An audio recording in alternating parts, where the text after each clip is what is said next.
Hello students, एक बार फिर मैं आपका अपने चैनल पर स्वागत करती हूँ आज के टॉपिक के साथ, जो है वायुमंडल की संरचना। ठीक है, तापमान के ऊर्ध्वाधर वितरण यानी कि टेम्परेचर के वर्टिकल डिस्ट्रीब्यूशन के आधार पर वायुमंडल को डिफरेंट परतों में डिवाइड किया गया है।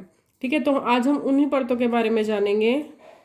आपने सुना भी होगा कि जो वायुमंडल है उसको डिफरेंट परतों जैसे क्षोभ मंडल, ट्रोपोस्फेयर, स्ट्रेटोस्फेयर, समताप मंडल, मेसोफेयर, ठीक है, इन सब में डिवाइड किया गया है। आज हम इन्हीं के बारे में डिटेल से पढ़ेंगे।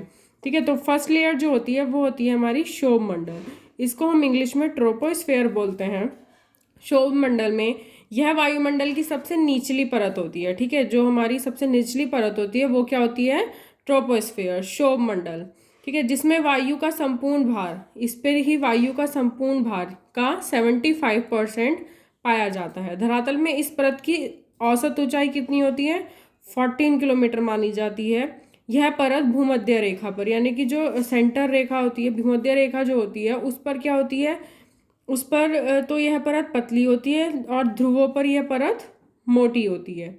ठीक है, भूमध्य रेखा पर संवहन धाराएं बहती हैं, जिनके कारण इसकी ऊंचाई 18 किलोमीटर होती है। भूमध्य रेखा पर इसकी ऊंचाई कितनी होती है? 18 किलोमीटर, तथा ध्रुवों पर इसकी ऊंचाई क्या होती है? 8 से 10 किलोमीटर पाई जाती है। ठीक है, इस मंडल को संवहन मंडल भी बोलते हैं, क्योंकि इसमें क्या होती है? संवहन धाराएं बहती रहती हैं। ठीक है, इसी मंडल में क्या होता है? धूल की कण पाए जाते हैं। ठीक है, संवहन, संचालन सभी इसी मंडल में होते हैं। इसका इसी मंडल में तूफान, चक्रवात आदि जितनी भी बादल बनने और वर्षा वगैरह सभी क्या होती हैं? इसी क्षोभ मंडल में होती हैं। क्षोभ मंडल की ऊपरी सीमा पर विषुवत रेखा का तापमान -80 डिग्री सेल्सियस हो जाता है, जबकि ध्रुवों पर यह -45 डिग्री होता है। ठीक है, जो विषुवत रेखा है उस पर कितना रहता है? -80, और ध्रुवों पर क्या होता है टेम्परेचर? -45 degree Celsius. ठीक है, इसके ऊपर क्या होता है? क्षोभ मंडल के ऊपर एक क्षोभ सीमा पाई जाती है। ठीक है, यहाँ पर क्या होता है? क्षोभ मंडल का एंड हो जाता है और सप्ताह मंडल की स्टार्टिंग हो जाती है। ठीक है, क्षोभ मंडल में ऊंचाई के साथ साथ तापमान में कमी आती रहती है। जैसे ही हम क्षोभ मंडल में ऊपर बढ़ते चले जाते हैं, क्या होता है? जो हमारा टेम्परेचर होता है, जो हमारे वायुमंडल का टेम्परेचर होता है, उसमें क्या होता है? गिरावट आती रहती है, जो क्या होती है? 1 डिग्री सेल्सियस पर 165 मीटर। ठीक है, हर 165 मीटर पर 1 डिग्री सेल्सियस तापमान क्या होता है हमारा?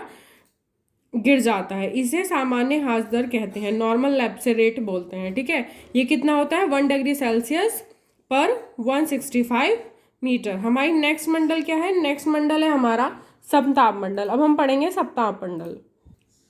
क्षोभ सीमा से ऊपर समताप मंडल स्थित होता है। ठीक है, क्षोभ सीमा, क्षोभ मंडल के ऊपर क्षोभ सीमा होती है, जहां पर हमारा क्षोभ मंडल खत्म हो जाता है और समताप मंडल स्टार्ट होता है।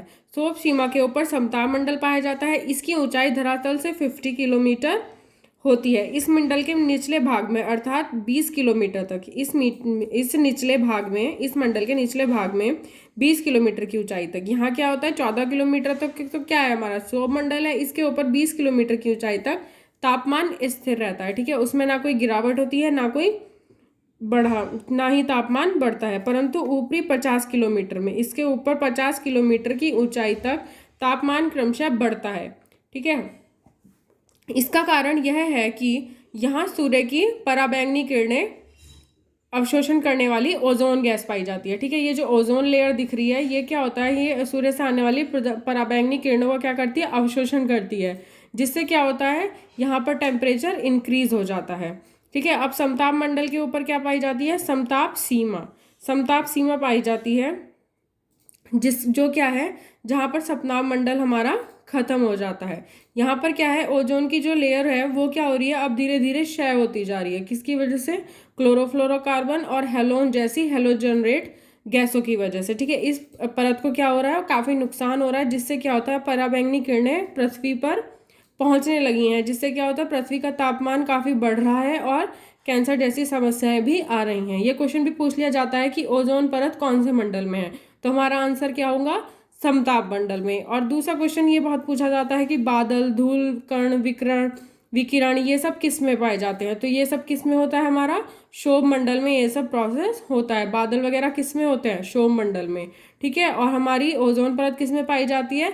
समताप मंडल में। अब समताप सीमा के बाद हमारा कौन सा मंडल शुरू होता है? मध्य मंडल। इसको बोलते हैं मीसोस्फेयर। ठीक है, अब हम पढ़ेंगे मध्य मंडल। समताप मंडल के बाद हमारा आता है मध्य मंडल, मीसोस्फेयर। ठीक है, मध्य सीमा पर यह आकर के खत्म हो जाता है। मध्य मंडल क्या होता है?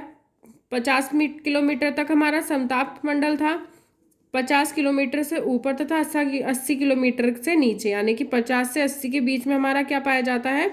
मध्य मंडल पाया जाता है। इस मंडल में तापमान में गिरावट आती है। ठीक है, और इसकी जो अंतिम सीमा होती है वो होती है मध्य सीमा। मध्य सीमा मध्य मंडल के बाद आता है हमारा आयन मंडल।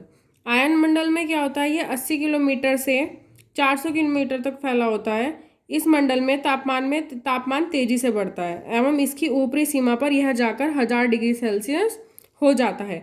पृथ्वी से प्रेषित रेडियो तरंगे इसी मंडल में पाई जाती हैं। ठीक है, ये रेडियो तरंगे जो होती हैं इनका परावर्तन जो होता है वो कहाँ से होता है? आयन मंडल से होता है, और ये यहाँ से परावर्तित होकर वापस पृथ्वी पर पहुंच जाती हैं। ठीक है, इस मंडल की हवा जो होती है वो विद्युत आवेशित होती है। इस मंडल में वायु के कण विद्युत विसर्जन के कारण चमकने लगते हैं। ठीक है, इसमें क्या होता है? जो हमारे वायु के कण होते हैं वो क्या होते हैं? चमकने लगते हैं। यह प्रकाश मुख्य रूप से पृथ्वी के चुंबकीय ध्रुवों पर ही पाया जाता है तथा पृथ्वी के चुंबकीय उपद्रवों में से ही इनका घनिष्ठ संबंध होता है। ठीक है, आयन मंडल के बाद हमारा क्या होता है? बाह्य मंडल पाया जाता है। ये 2000 किलोमीटर की दूरी तक होता है। यहाँ पर क्या होता है? तापमान में काफ़ी वृद्धि होती है। यह हमारे वायुमंडल की सबसे ऊपरी परत होती है। ठीक है, इसके बाद क्या होता है? जो हमारा वातावरण है वो किस में होता है? वो अंतरिक्ष में विलीन हो जाता है। इसकी बाह्य सीमा पर तापमान लगभग 5568 डिग्री सेल्सियस पहुंच जाता है। ठीक है, जो बाह्य मंडल है। इसके बाद हमारा क्या हो जाता है? इसके बाद हमारा अंतरिक्ष स्टार्ट हो जाता है, और यहाँ पर जो मैक्सिमम टेम्परेचर होता है वो 5568 डिग्री सेल्सियस तक भी पहुँच जाता है। तो ये कुछ इम्पॉर्टेंट हमारी लेयर्स थी। ठीक है, इसमें क्या होता है? इन सबको मिलाकर हमारा वायुमंडल बनता है। आशा करते हैं कि आपको ये वीडियो अच्छी लगी होगी। अगर आपको ये वीडियो अच्छी लगी है तो आप वीडियो को लाइक कीजिएगा और चैनल को सब्सक्राइब करना ना भूलिएगा। Thank you, have a good day.